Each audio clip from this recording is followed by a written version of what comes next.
এর আগে পরে ইতিপূর্বে আমরা ভারতবর্ষের ইতিহাস দেখেছি দলিত হওয়ার জন্য পিটিয়ে মেরে দিয়েছে। কদিন আগে সাউথ ইন্ডিয়াতে দলিত বাড়ির একটা ছেলে ইঞ্জিনিয়ারিং পড়াশোনা করছিল, তাকে মারধর করে উচ্চবর্ণের দ্বারাই তাকে তার পিচ্ছাপ খাওয়াতে বাধ্য করেছে, শুধু দলিত হওয়ার জন্য, পিছড়ে বর্গের হিন্দু হওয়ার জন্য। ঘটনা ঘটেছে আদিবাসী হওয়ার জন্য পিটিয়ে মেরে দিয়েছে উচ্চবর্ণরা, মুসলমান হওয়ার জন্য মিথ্যা অপবাদে গোবংশ খেয়েছে, এইভাবে পিটিয়ে মেরে দিয়েছে। কিন্তু ভারতবর্ষের ইতিহাসে রেকর্ড ছিল না যে হিন্দু হওয়ার জন্য জঙ্গি এসে তাকে গুলি করে মেরেছে। এখানে প্রথম।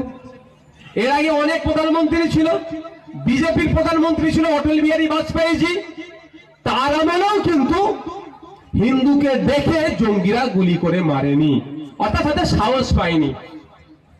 তাহলে যে নিজেকে হিন্দু হৃদয় সম্রাট বলে প্রতিষ্ঠিত করতে চায়, যে বিজেপি হিন্দুদেরকে রক্ষা করব বলে ক্ষমতায় আসলো, যে বিজেপি হিন্দুদের কাছ থেকে ভোট এই জন্যই চাইলো যে তারা হিন্দুদেরকে রক্ষা করবে, সেই বিজেপির আমলে 26 জন হিন্দুকে দেখে দেখে খুন করলো। এই বিজেপির তো এতদিন দল থেকে পদত্যাগ করা দরকার প্রধানমন্ত্রীর, এবং দেশ পরিচালনার দায়িত্ব ছেড়ে দেওয়া দরকার। এই প্রশ্নটা করবেন না? আমার হিন্দু ভাইদেরকে দিয়ে বলাবে, বিজেপি যারা নেতা আছে তাদের কাছ থেকে উত্তর চাইবেন। এই কংগ্রেস তো এতদিন বলেনি যে পার্টিকুলার কোন ধর্মের মানুষকে রক্ষা করবো, তার আমলে এই ধরনের ঘটনা ঘটেনি। তোমরা বলেছো হিন্দুদের রক্ষা করব, হিন্দু বিপদে আছে বলেছিলে, কিন্তু ইতিপূর্বে এত বিপদে থাকেনি দেশ স্বাধীন হওয়ার পর থেকে যতটা বিপদে মোদির আমলে আছে, এখনকার বিজেপির আমলে আছে। আমি বারবার বলে এসেছি, হিন্দুদের রক্ষা করবার কথা বললেও আপনার আমার এলাকার যিনি হিন্দু মানুষ আছে জিজ্ঞাসা করুন, 10 বছর আগে যার ব্যবসা যতটা ছিল এখন কলোনিতে চলে যাচ্ছে। কিন্তু বিজেপির নেতাদের ছেলেগুলো দেখুন আইসিসির টপে চলে গিয়েছে। ভালো কথা, গিয়েছে ভারতবর্ষের একজন মানুষ, আমার অত বিরোধী নয়, কিন্তু যে জীবনে ব্যাটে বলে হাত দেয়নি সে আইসিসির চেয়ারে বসে আছে, বুঝতে হবে। তাহলে হিন্দু বিপদে বলে ক্ষমতায় আসলো, আপনার পাড়ার রাম কাকা রমেন কাকার অবস্থা দেখুন কলোনিতে চলে যাচ্ছে, আবার অন্য এক হিন্দু আইসিসির চেয়ারম্যানে পদে চলে যাচ্ছে। লাভটা কার হচ্ছে? রাজনীতি করা হিন্দুর লাভ হচ্ছে, আর ভোটার হিন্দুর ক্ষতি হচ্ছে। 2011 সালে দিদিমণি আপনাকে আমাকে ভুল বুঝিয়েছিল, কি বলেছিল? যে ক্ষমতায় নিয়ে আসো, মুসলমান বিপদে আছে, মুসলমানের শিক্ষা, স্বাস্থ্য, কর্মসংস্থান, সাচার কমিটির যে সুপারিশ, ওয়াকাফ যে সম্পত্তি বেহাত হয়েছে সব উদ্ধার করে দেবো, বলেনি ভাই? এখন কি দেখছে? উদ্ধার হয়েছে? আপনার এলাকার মুসলমান যারা আছেন এখানে বুকে হাত দিয়ে বলুন তো, 2011 সালে যে জায়গায় ছিলেন তার থেকে খারাপ জায়গায় না ভালো জায়গায় আছে? বলেন। খারাপ জায়গায় আছে। সব থেকে বড় খারাপ জায়গায় কি বলুন তো? আজকে হিন্দু মুসলমানের মধ্যে রেষারেষি ঢুকিয়ে দিয়েছে মমতা ব্যানার্জি।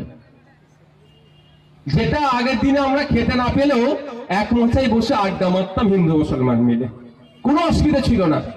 এখনো তো খেতে পাচ্ছি না, এখন ওই এক মাছাতে বসাটাও দূরে সরিয়ে দিয়েছে। তার অন্যতম প্রধান কারিগর হচ্ছে তৃণমূল। এই যেদিন থেকে মমতা ব্যানার্জি মাথায় ঘুমটা দিয়ে ইফতার করা শুরু করেছে, সেই দিন থেকে হিন্দু মুসলমানের মধ্যে লড়াই ঢুকিয়ে দিয়েছে। ভাই আপনার ইচ্ছা হলে আপনি মুখ্যমন্ত্রী আসুন না, হিসাব না পড়ে আসলে কি আপনাকে আমরা ঢুকতে দেবো না? ভাই দেবেন নাকি? একজন হিন্দু ধর্মের মানুষ যদি কপালে তিলক কেটে এসে এখানে বসে, আমি তাকে বারণ করবো?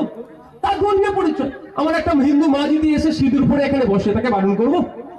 ঠিক একইভাবে একটা আমার মা যদি এখানে বোরখা পরে এসে বসে, তাকে বারণ করবো? কেউ করা যায় না, কারণ তার ধর্মীয় পরিচয়। কিন্তু আমাদের স্টেজে আসলে আপনাকে হিন্দু হলে আপনাকে সিঁদুর মুছে আসতে হবে, মুসলমান হলে আপনাকে বোরখা খুলে আসতে হবে, এরকম কিছু ব্যাপার আছে কি?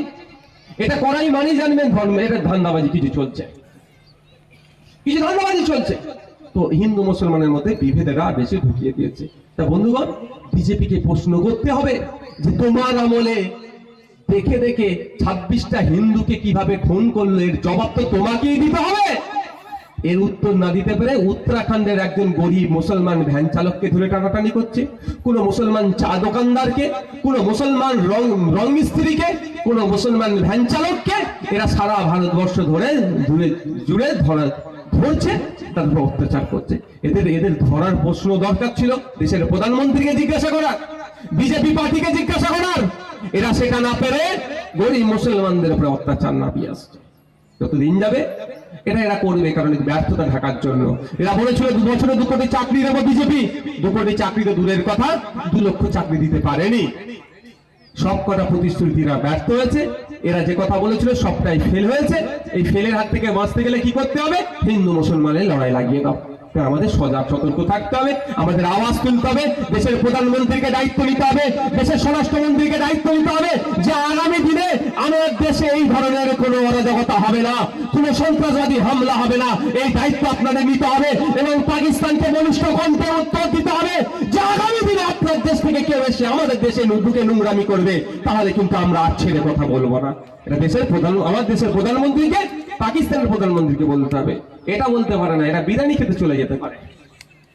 দেখছেন না বিরিয়ানি খেতে চলে যাচ্ছে, মাঝরাতে চলে গিয়েছিল পাকিস্তানে। দ্বিতীয় যেটা হচ্ছে